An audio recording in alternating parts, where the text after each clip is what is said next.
यदा यदा हि धर्मस्य ग्लानिर्भवति भारत अभ्युत्थानम् अधर्मस्य तदात्मानं सृजाम्यहम् परित्राणाय साधूनां विनाशाय च दुष्कृतां धर्म संस्थापनार्थाय संभवामि युगे युगे।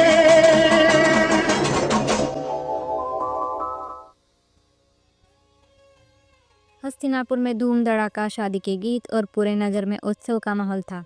भीष्म अपनी प्रतिज्ञा निभाकर सत्यवती को ला चुके थे। राजा शंतनु का घर फिर से उजाले से भर गया, लेकिन समय की धारा अभी रुकी नहीं और आने वाला युग अपने साथ एक नया संकट लेकर आ रहा था। यही से हमारी कहानी आगे बढ़ती है। हस्तिनापुर में शांति थी। सत्यवती रानी बनी और उनके आने से राजमहल में एक नई ऊर्जा आ गई। राज्य अपने स्वर्ण युग की तरफ बढ़ रहा था।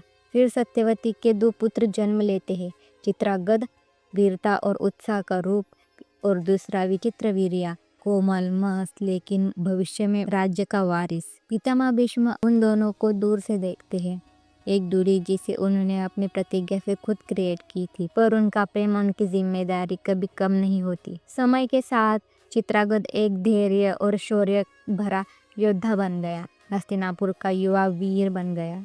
ट्रेनिंग ग्राउंड में चित्रांगद का प्रतिदिन अभ्यास, तीर तलवार गदा सब में निपुण। नगर के लोग उसे देख कर कहते, यही हमारा अगला महारथी होगा। भीष्म उन पर गौर से नजर रखते, कहीं उनकी आंखों में गर्व की चमक, कहीं अपने अधिकारहीन होने का दर्द। फिर एक दिन प्रसिद्ध गंधर्व, जिसका नाम भी चित्रांगद ही होता है, उनको ये पता चलता है कि हस्तिनापुर में कोई राजा उनका नाम का उपयोग कर रहा है। गंधर्व को लगा जैसे उसके गौरव को चुनौती दी गई हो। अहंकार से भरा युद्ध आह्वान भेज दिया गया। राज दरबार में संकट की घंटी बजती है। सबकी नजर भीष्म पर वे कहते हैं, चित्रांगद अपना युद्ध स्वयं लड़ेगा। ये उसका वीर अग्नि परीक्षा का समय है। गंगा तट के पास एक मैदान, 2 नाग, एक टकराव। युद्ध दृश्य महादिव्य था। तेज घोड़े, धूल, बिजली जैसे तलवार की चिंगारियां, मानो चित्रांगद बहादुर है, लेकिन गंधर्व बहुत शक्तियों से भरा। उनका युद्ध पूरे 27 दिन तक चला। आखिरी दिन मानव चित्रांगद थक चुका होता है। उसी समय भाग्य ने प्रखर वार किया और हस्तिनापुर का पहला युवराज पतित हो गया। चित्रांगद का शरीर मैदान में पड़ता है। हवा रुक जाती है। समय का पहला बड़ा संकट आ जाता है। हस्तिनापुर में रुककर खामोशी छा जाती है। सत्यवती को टूट जाती है।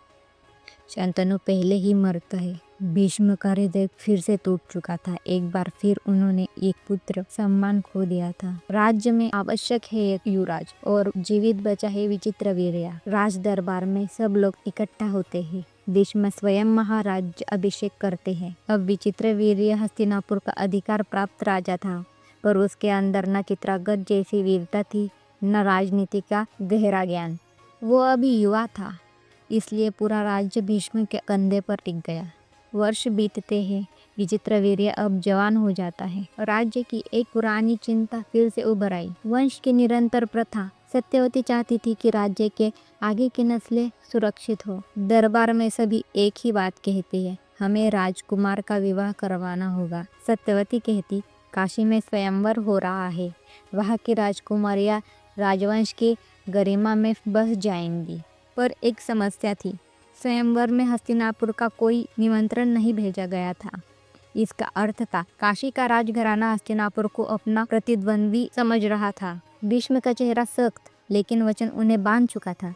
वो केवल विचित्र वीर्या के लिए दुल्हन ला सकते थे, अपने लिए नहीं। महान नगर काशी दरबार में स्वयंवर चल रहा होता है। राजकुमारी अंबा, अंबालिका, अंबिका, बहुत से राज्य के युवराज उपस्थित थे, सभी गर्व और तेज से भरे हुए। अचानक महादरबार की दीवारें कांप जाती हैं। भीष्म प्रवेश करते हैं। जब गंगा पुत्र उस सभा में आए तो मानो तेजस का आगमन हो गया।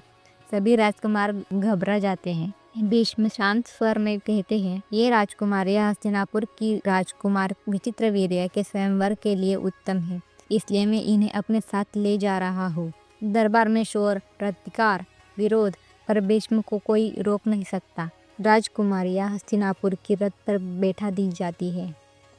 अन्य राजकुमार क्रोध होकर भीष्म का पीछा करते हैं। वहाँ से एक महायुद्ध फिर से शुरू होता है, लेकिन इस बार मानव और गंधर्व नहीं, राज्य और राज्य का टकराव था। भीष्म अकेले ही सबको हरा देते हैं। आखिर में सब पीछे हट जाते हैं। हस्तिनापुर वापस आते ही राजमहल में एक संकट फिर से खड़ा हो जाता है। राजकुमारी अम्बा कहती है, मेरा हृदय मैं पहले से ही राजा शाल्व को दे चुकी हूँ। ये सुनकर सब चिंता में पड़ जाते हैं। अम्बा अपनी इच्छा रखते हुए भीष्म से कहती है, मुझे शाल्व के पास जाने दीजिए। भीष्म तुरंत कहते, ये तुम्हारा अधिकार है। लेकिन ये फैसला महाभारत का सबसे विशाल भविष्य लहर शुरू कर रहा था। अम्बा का दर्द, उसका अपमान, उसकी व्यथा एक दिन उसका रूप लेकर भीष्म के विनाश का कारण बनेगी। अम्बा शाल्व के महल जाती है और शाल्व उसे अस्थायी रूप से मना कर देते हैं। वे कहते हैं, तुम्हें भीष्म ने जीता है। मैं किसी अन्य पुरुष के द्वारा जीती, पराजित और बिना स्वयं चुने हुए वधु स्वीकार नहीं कर सकता। अम्बा का जीवन टूट जाता है। वो लौटकर हस्तिनापुर आती है। उनकी आंखों में पहली बार दर्द से ज्यादा प्रतिशोध होता है। महाभारत का बीज अम्बा के हृदय में उस दिन पड़ गया था, और एक दिन ये बीज बनेगा आग, और इस आग में जलेगा कुरुवंश का गौरव।